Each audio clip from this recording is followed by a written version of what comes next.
Eighth reason why I get excited, and that is that about, while you have in developed countries, only something like 35% of the major businesses are family-owned. In our continent, the majority of businesses still remain owner, founder-owned, family-owned businesses. And if you are a PE firm, what a tremendous opportunity. Because many of these opportunities and businesses need to institutionalize. They may be in third or fourth generation. And you have children, third, fourth generation children who are not willing to take over running the family business. And so what do you have? You have an opportunity to create institutions. And this is a wonderful business that we have called Muka Foam. It's also an example of the consumer opportunity. They make mattresses. And the number of people that actually sleep on a spring mattress these days in Nigeria is actually very, very small. So we see this business and we see opportunity to move from family to institution and to capitalize on the consumer trend, because you are moving from floor to mat to foam to mattress to spring mattress. And I've got 150 million people that I can make that transition with. So a tremendous opportunity of business. We invested $14 million into this business in 2000 and about 4 years ago. And so far, this business has more than tripled in its top line and about quadrupled in terms of its EBITDA margin. So again, I see opportunity. The ninth reason, I can not only make high returns, but to one of the questions that was asked earlier, I can also have tremendous social impact, and I can actually improve the way business is done. This is an example of the Palms.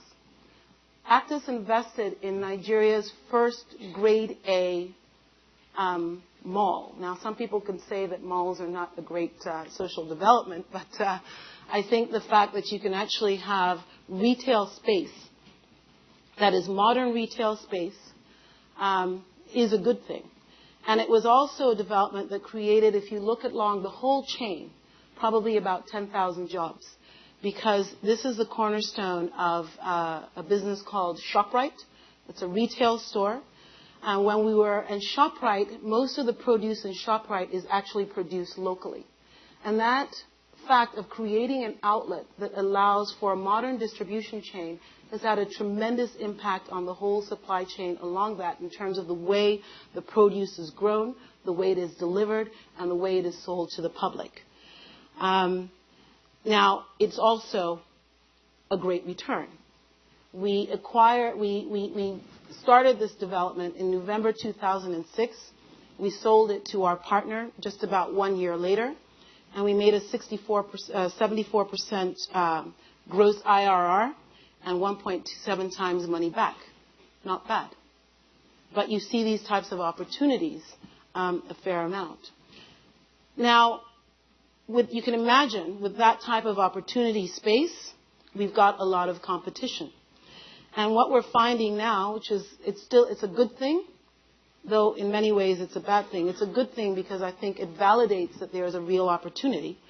And that is because we're finding that we have a tremendous amount of competition that is coming into the market. If you looked at this chart less than 10 years ago, you would have probably seen about 3 private equity firms on the ground in Nigeria.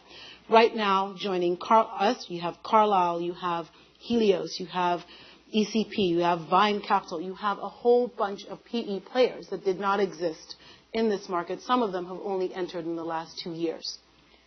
And they're all here because of opportunity and because of challenge, opportunity and returns.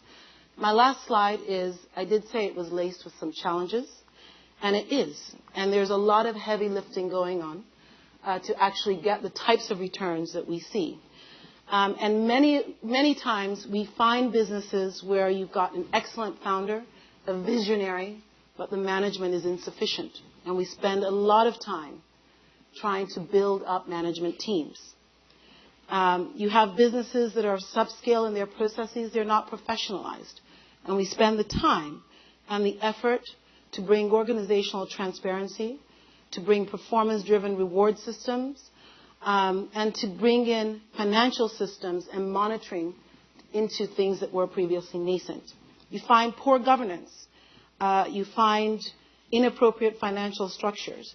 And you find owner-founders who have withdrawal syndrome and who just can't let go of that business and who want to try to interfere, I should say, in terms of how well you run it. But as long as you get over those challenges, you're able to build real institutions and you're able to actually reap the rewards of the investment.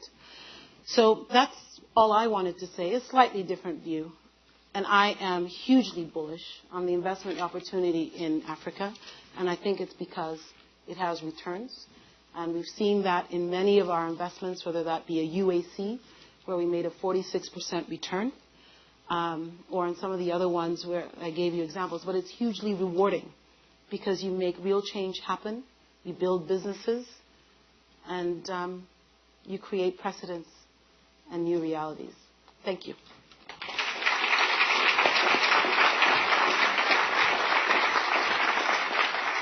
So I think we have time for 5 minutes of questions for Ngozi, if we have them. Hello, Ngozi. Thank you very much for the presentation. I think I learned a lot about a lot of Nigerian brands and companies that are doing really well. So thank you very much for that. I'm going to spread the word about that. I wanted to ask, what is the smallest amount that Actis has invested in like any African company? And what does the company do? And if you could share, like just the smallest amount, because I think we're talking about like millions of dollars here. Well, that's the reality. We do millions of dollars. It depends by the fund year. Fund 2, which was an example from Muka Foam, I think probably the smallest investment we did was just around that $14-15 million range. But in Fund 2, we also went up to close to slightly over $150 million, which is our investment in Diamond Bank. Fund 3, which is a $3 billion fund that Actis closed in December 2008. Because of the fund size, it's very difficult for us to do equity tickets that are less than $40 or $50 million. And we have done in that fund investments that are up to well over $200 million. We invested in CIB, $230 million. And CIB is Egypt's largest privately held bank. So we do very large deals, but the fact of the matter is you can actually find the opportunities. And a lot of people didn't think you could. Yes. I know. We were very lucky. But I think that's because of the track record that the firm has had. But we're actually now in the process of raising Fund 4 because we are about 60% invested already in Fund 3. So we're starting fundraising for Fund 4, which will be about $4 billion fund.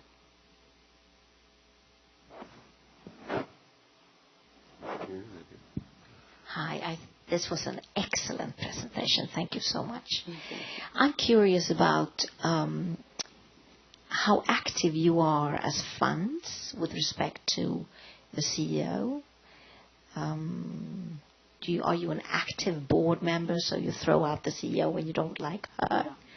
What's the incentive compensation contracts that you use in these companies and so on? Okay. In the interest of time, I didn't want to spend too much time on this little house here. But you see something called corporate governance as the first thing, and you say it is a must. We are very, very active board members. We prefer to be honest. One of the things I've learned is that I would rather be a majority owner. Muka Foam, we own almost 70% of that business. And Blisco, we own 100% of that business. And in both instances, we selected the CEO. In one, we've selected the head of marketing, and we've selected the head of sales. And you have that type of control because some of these businesses, as I said, are true heavy lifting, and you want to make sure that you've got the right people and the best people in the job. In terms of the incentives that we put in, we give ownership stakes to our management teams. Some of it is done on an earn-out, so they know that depending on how much they make of the business plan and deliver on the business plan, they may own up to, when they exit, what will be due to them is about 5% of the proceeds from the company. So we are very active in not just sort of good salary, good bonus, but also making sure that they have skin in the game. Does that answer your question? There are a couple questions in this region, and that probably will have to be it. Ngozi, who do you find to be the most savvy of your institutional investors or of your LPs? What part of the world are they from? Tell us a little bit about them. Ooh, that's a hard question. They're all brilliant. They're all absolutely terrific. No, I think what I like is that a number of our LPs actually take the time to come and to spend time in the continent. As a matter of fact, when I go back, I'm hosting LPs again, and I think that what all of them have to do is to come and get themselves familiarized with the market and with the stories. But I would say that the most difficult LP visit I had was with CIC, the Chinese. And they came, they insisted that they had only one day. It happened to be a public holiday. So we all gave up our public holiday to host them around Lagos and to take them and around and wine and dine and give presentations and so forth. And at the end of the trip, the whole day, I said to the head of the delegation, so what do you think? And he says to me, I think the corruption is a problem. And I had not even mentioned the word corruption once. We hadn't talked about it. And we focused on all of the business issues and so forth and showing them the investments. And I was so disappointed to find that that was the one message he took away. We may be down to one. Let's have one question here. Thank you for such a great presentation. Are sustainable products and services and investment in a greener economy on your list of priorities? If so, what kinds of opportunities are you looking at? And if not, why not? To be honest, I think that it is something that we would like to be invested in. We do not see very many opportunities, and that's the reality of it, at least certainly not in this type of equity check. But I would say that for our real estate fund, one of the things that's very important when we actually look at the developments is that we actually try to look for green developments on the real estate side. And because we have now created our own development company, because we found that part of the risk in doing real estate development was that you did not have very strong and skilled development partners. So we took the decision to actually build up one of our own. We got a guy out of a company called Heinz here in the States. And one of the things that they actually make sure they do is to rework. If the project is already underway and the building is not green, they actually work with them to actually try to reformulate the plans to become a green development. Okay, thank you very much. Thank you.